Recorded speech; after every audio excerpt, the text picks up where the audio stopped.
কড়াইয়ে প্রথমে একটু ঘি দিলাম, এরপর এখানে আমি দিয়ে দিলাম মাখন তুলে রাখার পরে যে ঘোলটা থাকে সেই ঘোলটা।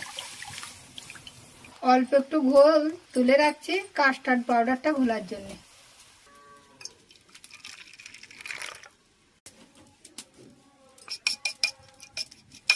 এখানে দিয়ে দিচ্ছি 2টো এলাচ। এরপর এখানে দিয়ে দিচ্ছি পাউরুটির গুঁড়ো।